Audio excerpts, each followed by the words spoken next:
はい、皆さんこんにちは。のじこです。前回からカメラアングルを少し変えて、今回ちょっと新しいね、こういうなんか物体とかも追加されて、もうちょっと映像も良くなったんじゃないでしょうかと思うんですが、今回もチュートリアルやっていきたいと思います。今回なんですけど、皆さんご存知僕が大好きなこのサイレンス1というシンセについて、徹底解剖といいますか、僕が知っている全てを説明したいと思います。7月からちょっとウィークリーで僕が使っているプラグイン一つ一つに関してを深くやっていこうかなと思ってます。ではまずサイレンス1。皆さんご存知、サイレンス1ってこうやって起動した時のデフォルトの音がこんな感じの音してるんですね。このアシッドみたいな。よくわかんない音してますね。この音。これも物は使いようということで、僕の tips をお教えします。この音自体だとあんまり使おうと思ったことないと思うんですけど、これ実はこのアルペジエーターをパッて外して、このデフォルトでこのパッチに適用されているディストーションっていうのをかけて、で、打ち込みするときにこのベロシティをいじるとフィルターが変わるようになってるんで、こういう風に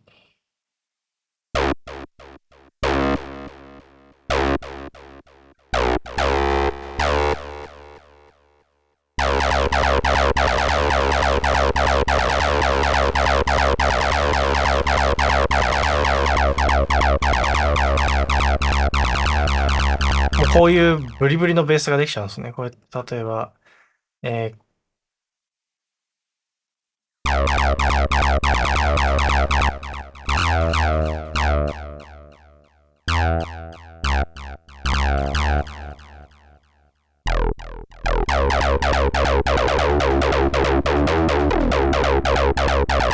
これ何も今特に音色いじってない状態でこの音色なんで、もう本当にディストーションのポチッと押しただけでこんな。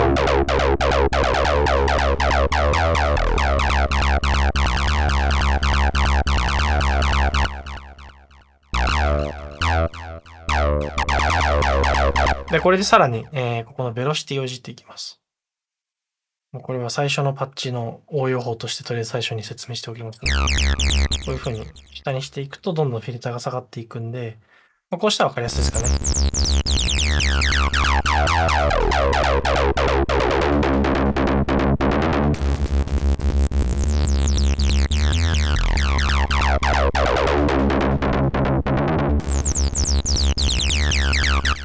さて、これはもうデフォルトのパッチでこんなのができるって分かったところで、こういうののやり方について説明していきます。まずは、サイレンス1の基本的な機能から説明していきます。サイレンス1は、オシレーターが4つあります。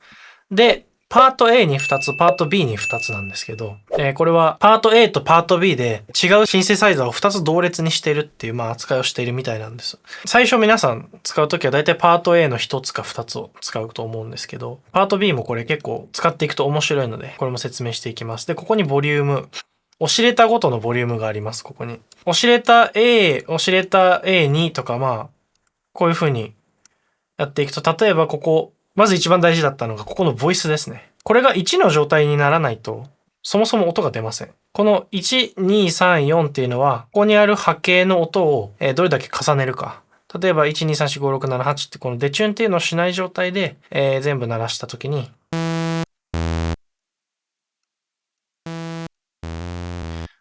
1よりも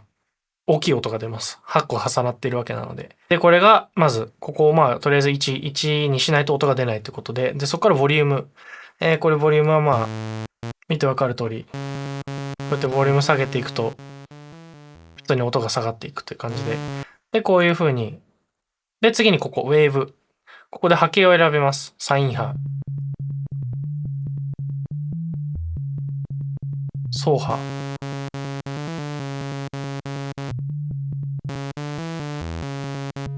三角波。スクエア波。パルス 25%。パルス、クォーターパルスだから4分の1。これが 25% か。これが 50%、これが 25% で。これは、三角トライアングルみたいな感じらしいんですけど、僕はあんまり使ったことがありません。次にノイズ。このノイズがまた、サイレンス1は結構最強だと思ってるんで、これもまた説明していきます。まずは、例として、相波。これ、ここのリトリグっていうボタン、特に意味がないと思ってたんですが、僕も最初は。これはボイスを上げたときに、なぜか知らないけど、これを押すと、重なったまま、とりあえず物になるっていう、僕はあんまり理解はしてないんですけど。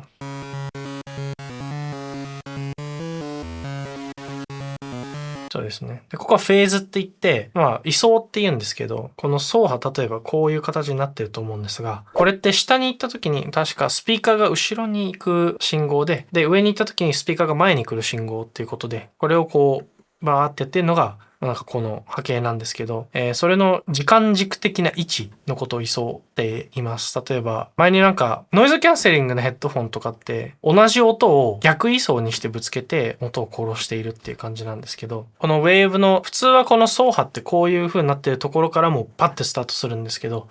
多分フェーズっていうのをすると、ちょっと開始位置が変わるとか、そういう感じだと思います。あんまり気にしなくて大丈夫です。次に、デチューン。これは結構大事です。ボイス。これ、なんか1の場合はデチューンしても特に何もならないんですけど、デチューン2ってすると、こう2つの相波が重なって左右から流れてくると思うんですけど、デチューンをするとそれぞれのピッチがずれます。そうすると、ステレオ感が出て面白いっていうのだったり、例えばこの8にしてデチューンすると、スーパーソー、いわゆるスーパーソーというものが作れます。そうですね。これでステレオをもう、レトリガーとは違って、ただ単純にこれがステレオじゃなくなるっていうだけの機能ですね。僕はあんま使ってないです。これはファインピッチって言って、一番上まで行くとピッチが1上がって、一番下まで行くとピッチが1下がるんですけど、僕はこの間にして曲を作ることが結構多いです。ちょっと変な感じになりますね。で、ここはオクターブ。同じピッチだけどオクターブが違うっていう、これがいるのがオクターブです。で、ノートが1個ずつ上がっていくって感じですね。で、これがすべて、4つのオシレーターについてます。パン説明するの忘れましたけど、これは単純にそのオシレーターごとのその左右をいじれます。これちなみにダブルクリックすると全てデフォルトの値に戻るので、試してみてください。これ例えばステレオをこうやって言ったらこうね。次にここ。アンプエンベロープ A。これがまた結構シンセの基本的な部分が問われてくるものになってます。これがアタック。アタックって言って、以前も説明したと思うんですが、音の始まりの速さ。これ、アタックをこう、上げた状態にするとこうやってどんどん、アタックが遅くなってすごい変な感じになりますね。で、次にこれディケイ。ADSR のディケイ。これは、アタックがあって、で、どれぐらいの速さで減衰するかっていう。0まで減衰するか。サスティン、この次に説明する S っていうのが0の場合に限って、ディケイはこういう風に、弧を描くようになっているので、サスティンがこのまま高くなっててしまうと、ディケイの意味があんまりないって感じになるので、サスティンは下げてディケイを使いましょう。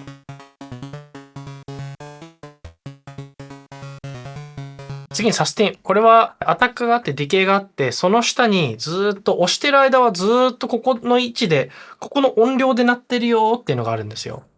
ちょっとセラムのグラフィックで説明するのが一番楽だとは思うので、これで説明しますが、今サスティンが100の状態。0の0.0デシベルの状態なんですが、こういう風に下げて、こう持っていくと、ここで止まってますね。ここが終点なんですけど、基本的に。これはディケイが1秒、だいたい1秒。で、サスティンの音量がこういう感じで、なんか半分ぐらいにしておきます。そしたら、ずっと押してる間は、そのディケイが終わった後に、ずっと、その指定した音量でずっと流れ続けます。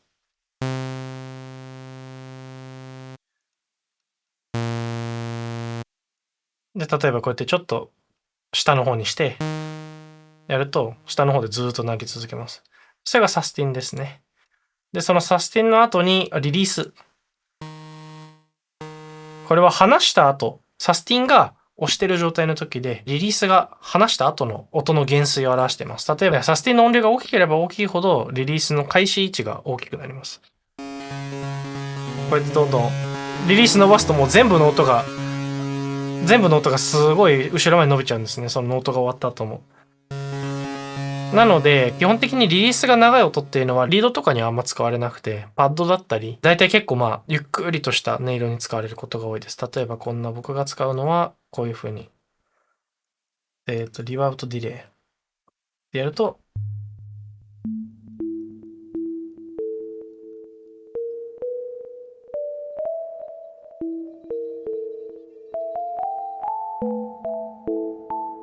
こういう風な音だったり、そうですね、これディケイが長いので、ディケイを長くしてるので、基本的にはこう長くして使う方が。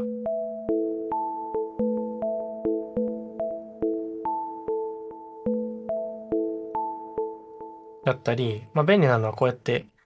短く打ったとしても、こうディケイとリリースがすごい長ければ、こういう風に、短いノートでもこういう風に長い音が使えたりするので、これは便利ですね。で、次に上のものについて説明します。ポリフォニー。これ、大事です、割と。これは何かというと、まず、モノフォニックとポリフォニック。おそらくこれも以前に説明したことあると思いますが、これがモノフォニック。例えば、ここに1個あってもう1つあって、これが重なってる状態であるにもかかわらず、1つの音しかキープできないから、もう1つの音に切り替わる。これがモノフォニックです。次にポリフォニック。ポリフォニックっていうのは複数。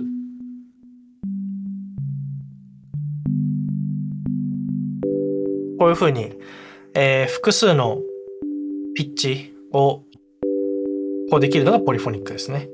これは次回の動画とかでも使うので、この辺はちょっと覚えておいてください。ADSR とかにも関しても。で、これがポリフォニックです。で、これの、一気に鳴らせる音の数ですね。これは、ポリフォニーは。例えばこれだと3なんですけど、今3にしてるんですけど、これを4つ目鳴らそうとすると、どれか1つが消えます。これは基本的に最後に打ち込んだノートが優先的に消えるようになっているので、同上詞の場合は。同上詞って音ゲーマーっぽいことに言っちゃいましたけど。で、これを16とかにすると、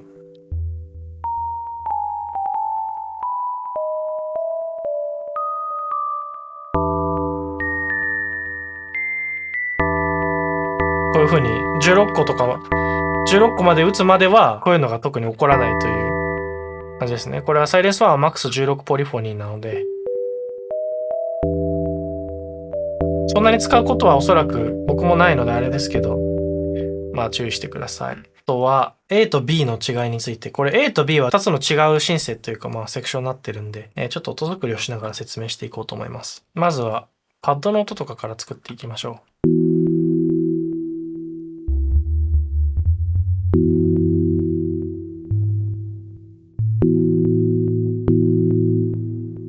まずは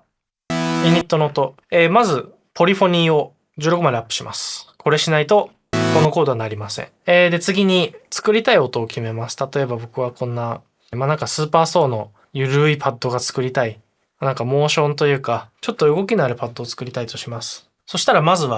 やることとしては、オシレーターのデチューンをボイス8にして、このレトリガーを外して、デチューンを上げます。そうするとこういう風に分厚い音ができるので。で、僕の場合はちょっとだけノイズ入れたいんで、ノイズ、これリトリガー外すとボイス2で、ノイズもステレオになるので、ボリュームをちょっと少なくして、こういう風にするとハイを結構補完してくれます。でここでディレイとリバーブ。そうですね、ここのエフェクトセクションについても後から解説します。そうですね、これディレイ。これは僕は結構いじること少ないんであれなんですけど、リバーブとディレイに関しては僕結構いいと思ってるんで、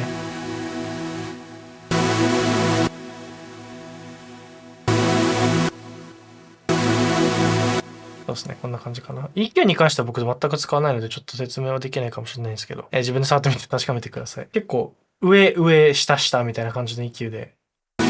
面白いです。で、これコーラスも普段はあんま使ってないですが、コーラスか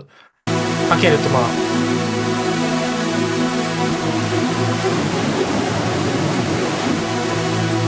コーラスがかかります。で、次にフェーザー。僕、サイレンス1のフェーザー大好きなんですよ。これもう、本当にエモい。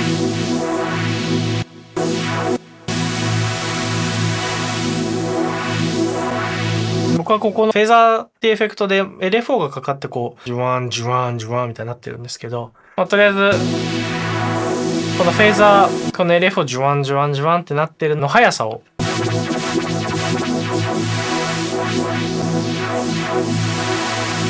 もうこの音大好きなんですよね。もう本当にこの音、フェーザーの音大好きで。で、これをフィルターかけて、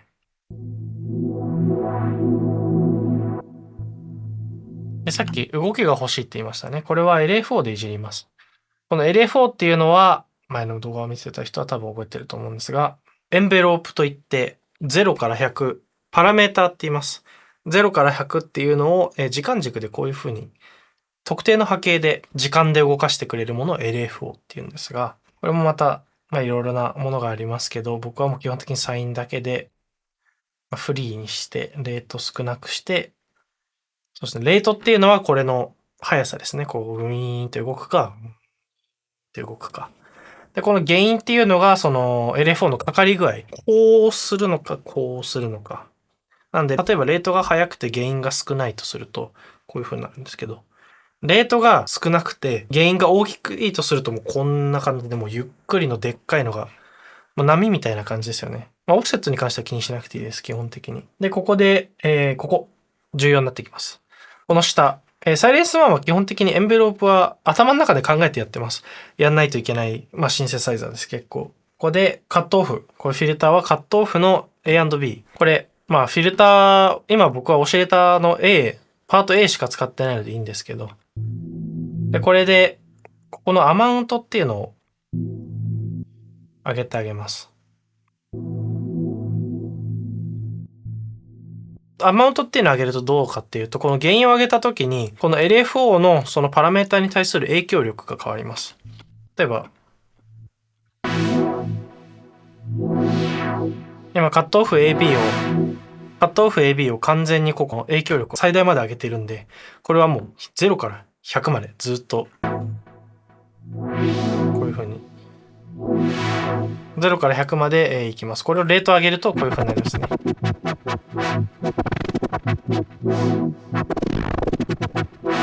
これだとパッドとしてはちょっとエクストリームすぎるなってことで、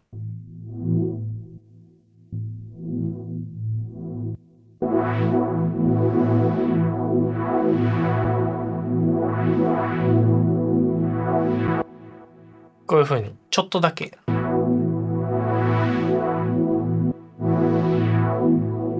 そうですね、このアタックを遅くするとまたかなりパッド感出ますね。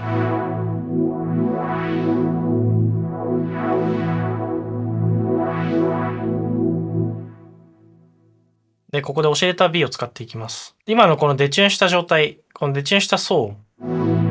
一つだけではちょっと物足りないなと思ったんで、ノイズを使ってる影響でちょっとオシレーターが足りなくなってきちゃったので、B を使おうと思います。B に関しては全く別のシンセサイザーといいますか、横に配列されたシンセみたいな感じでできているので、一緒に鳴らすと、ここのエフェクトもかかったままにしても、フィルターとかその辺のエフェクトが全く違うところに、エンベロープも違うので、このままずっと伸びてしまいます。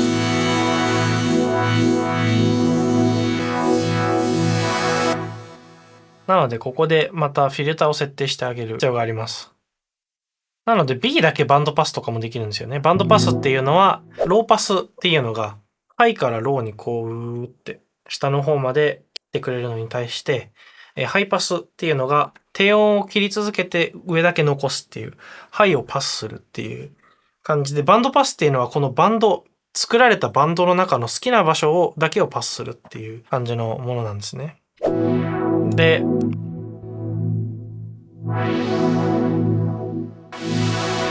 こっちだけ。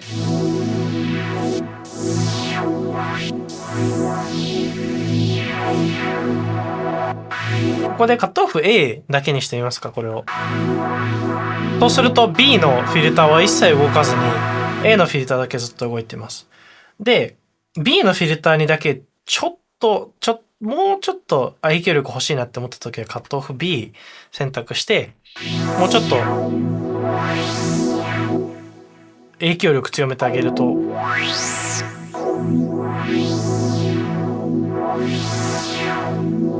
またエモいパッドができましたね、これで。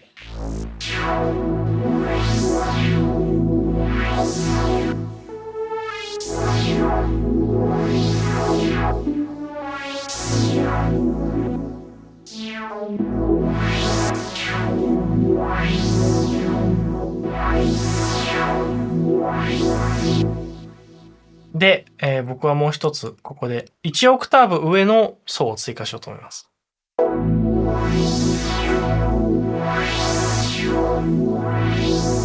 変わりますね、結構。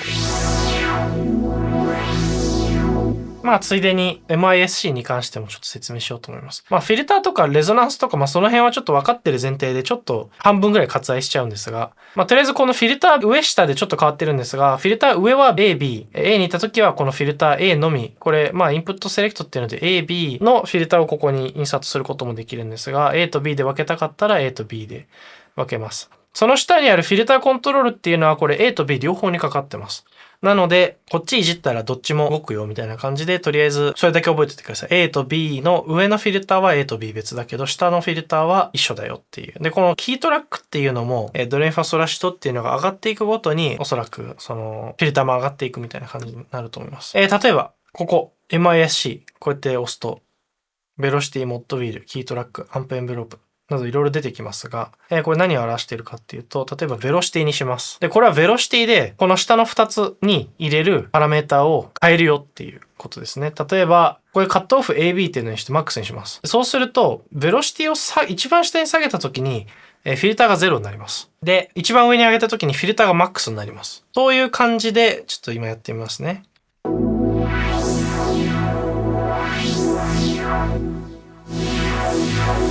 そうですね。これは下まで下げて、下まで下げるとフィルターが下がってる状態で、LFO も関与しているんで、LFO が関与したまま、下に下がった状態になります。で、こう上に上げると、もうフィルターが一番上まで開いてわーってなるみたいな感じなので、よくやることとしては、例えばこうやって、アタックを完全になくして、で、こういう風に。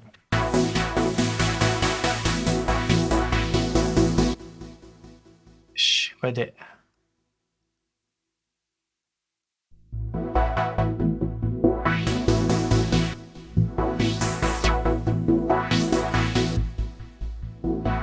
こういう風にベロシティでフィルターをいじったりもします。まあこれがさっき言ってた最初のパッチのこのディストーションのやつですね。ここにベロシティでカットオフとレゾナンスあるんで、こういう風にバーってやった時に、下にすると、フィルターが下がって、上にするとフィルターが上がるよっていう。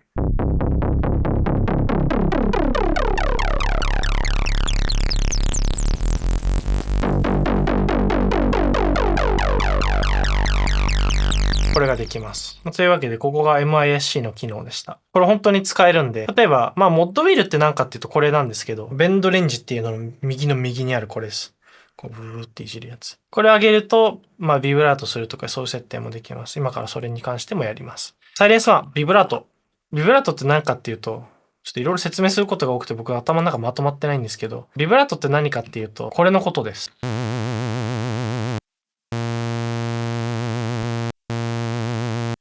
聞いたことありますよね、僕の曲でも。これはなんか、曲の中で使うと結構歌ってるような感じになるので、僕はよく使ってるんですけど、これはどうやってやるか今から説明します。サイレンス1だと結構簡単です。2つメソッドがあるんですけど、まあ LA4 の下から、ピッチ A&B っていうのを選択してください。で、これフリーっていうのを押します。で、レートって、まあなんかレートの下にあるこのつまみ。まあ僕はだいたいまあなんか 0.3 とか、そんな感じのちっちゃい値にして、で、レートをまあなんか自分の好きな値にします。まあ原因で、こう、どのくらいの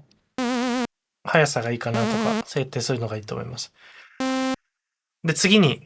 ここ、ソース、モッドウィール。これ多分 MIDI キーボードとか使ってる人だったら、サイレンス1にすでにもうモッドウィールがアサインされてるかもしれないんですけど、このモッドウィールっていうのにします。で、次に LFO1 の原因をモッドウィールでいじりたいから、LFO1 の原因をこの下に置きます。で、このなんかまあ、つまみ。影響力のつまみをこう、いじると、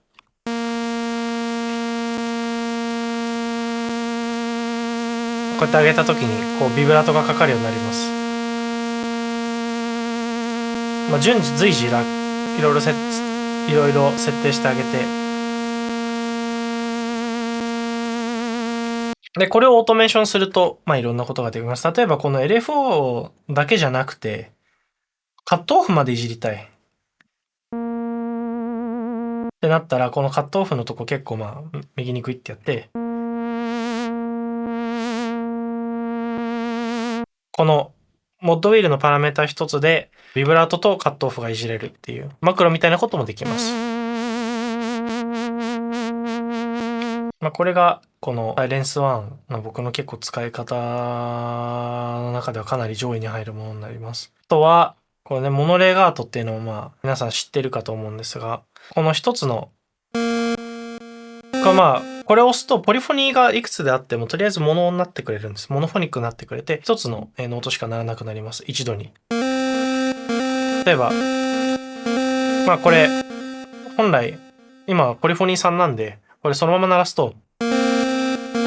途中で濁っちゃうんですけど、これモノレガートにすると、一つでやってくれます。で、その次に、モノレガートのポルタメントっていうのをいじります。このポルタメントっていうつまみ、上にすると何が起こるかっていうと、一つのノートから次のノートにレガートする長さが変わります。こういう感じだね。これで、最大ないともうこんな、みたいな感じになります。はい。で、この N と S、これ何ぞやって思うかと思うんですが、N の場合、重なってない、例えばノートがこうやって、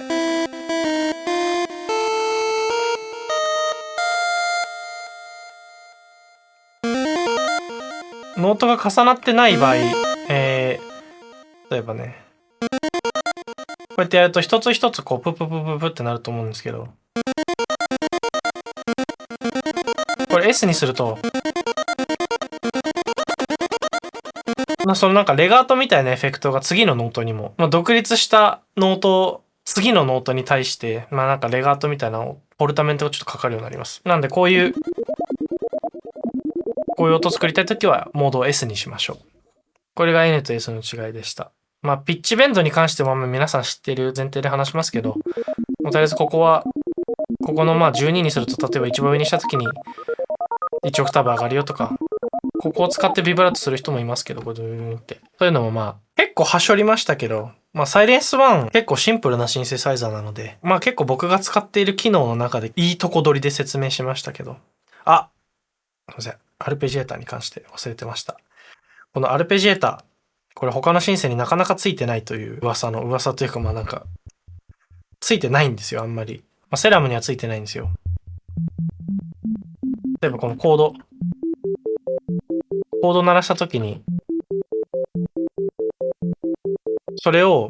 例えばこのモードっていうので、アップにすると、下から上に行きます。これでダウンにすると、で、アップダウンにすると、で、アップダウン2にすると、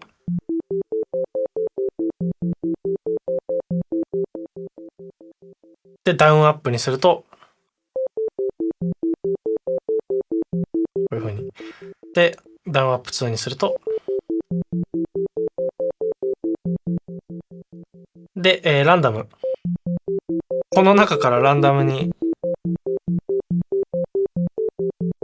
鳴らされます。このコードの鳴ってる音の中からランダムに1個ずつ鳴らされます。ステップとコードに関しては、これはコードはもう本当に常に使ってます。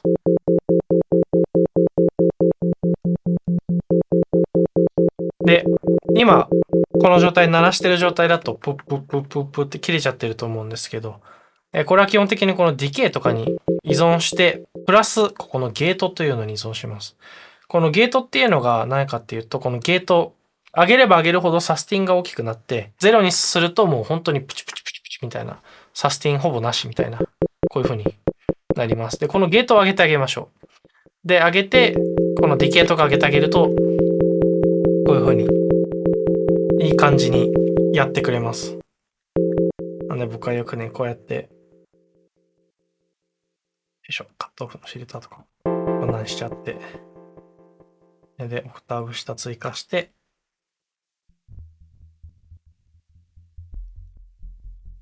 追加して、こういうの僕やりますね、割と。今までこういうのの説明せずに、まあ僕のこういうの音を作ってる制作風景とか結構録画してましたけど、意外と分かりにくかったのかもしれないですね。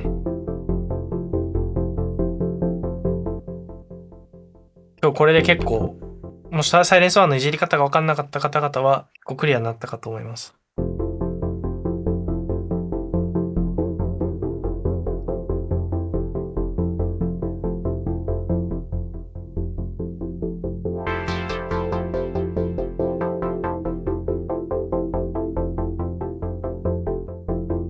まあ、あとテクとしては、このモッドエンベロープ1か2で、ピッチ A&B っていうのやってサスティンを0にします。で、次にここ。まあ、ここは100から、まあ、0からみんな多分好きに選んでいいと思うんですけど、ここでディケイを少しだけ上げます。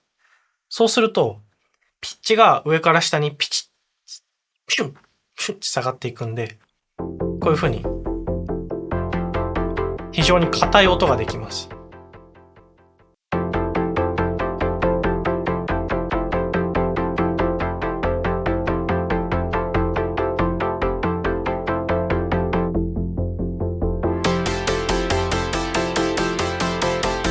僕がよく使ってる音ですね。あ、そう、忘れてました。アルペジエータのこのタイム、これはまあ基本的にもう速さです。この D っていうのがドット1.8分とか。で、T って書いてあるのはトリプレッツで3連符になります。なのでそこだけ覚えておきましょう。こういう風に速さが変えられます。まあこういうのは割と使えますよね。これも割と僕こういうテクで作ってます。もう一つテク。サイレンスワンテク。まあ例えばこのコードがあります。で、これ上4つだけにして、ダウンにして、オクターブっていうのこれオクターブっていうのは何かというと、もう一番上のオクターブを指定できます。アルペジエータするときに、もう上まで行くときに上まで行っちゃっていいんだよみたいな、あと4オクターブ上ぐらいまで行っていいよっていう指定ができます、これ。で、このラップっていうのは何かっていうと、8回鳴ったら、この速さで8個の音が鳴ったら次にリセットするよっていう感じですね。なので、例えばこう、16部のゲート100の、オクターブ4の、ラップ8にすると何が起こるかっていうと、オクターブは4に設定してるんですけど、これが4つあるせいで、ラップ8だとオクターブ2までしかいけないっていう。これがラップ16だと、なんで例えばこの、例えばこれが5音必要なコードだったとしたら、これオクターブ1にして4にしたりすると、4つだけしかならないので、それはそれで便利。そのリズムを崩さないでいくのにすごく便利です。で、これなしにするともう、オクターブいけるとこまでいってくれます。で、これテクっていうのは、このダウンにしてタイムを最大にして、ラップを8か4にして、オクターブ最大にすると、こういう音ができるんですね。これ多分僕の曲で多分聞いたことあると思うんですけど、これカットオフとかこうやってやってあげると、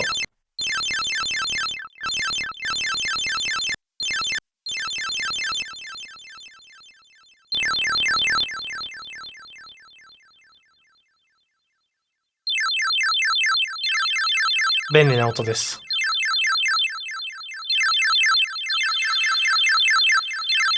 これ僕大体サイレンスワンで作ってます。オクターブ2とかにして、で、ラップ0にして、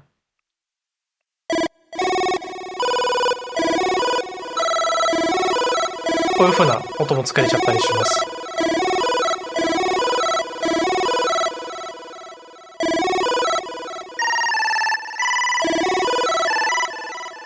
で、これまた面白いのが、これ、レガートとかかかってない状態で、こうなんか例えばこう32とかにして、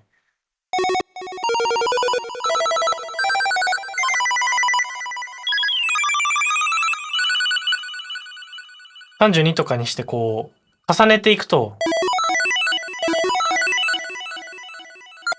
また面白い音ができるんですよね、こういう。これは一つ一つでなんか、アルペジオを作ろうとしてるから、こうやってなるはずが、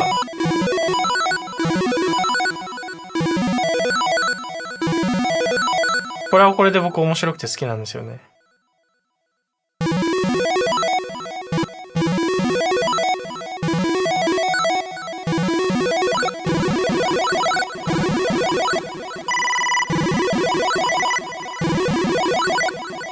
まあこういう風な音が作れます。サイレンスワン最高です。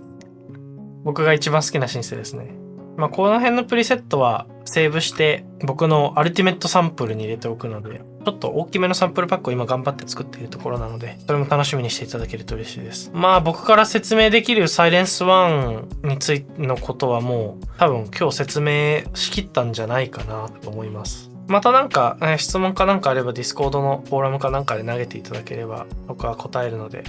またディスコードとかで話しましょう。次回、セラムについて説明していきます。セラムはちょっとね、説明することがすごく多いんで、もしかしたらパート1、パート2に分かれるかもしれないです。まあ、サイレンス1でとにかく音を作りまくるだけの動画とか、そういうのもちょっとやっていいかなと思ってるんで、そういうのもちょっと楽しみにしていてください。というわけで、ありがとうございました。では、じゃあね。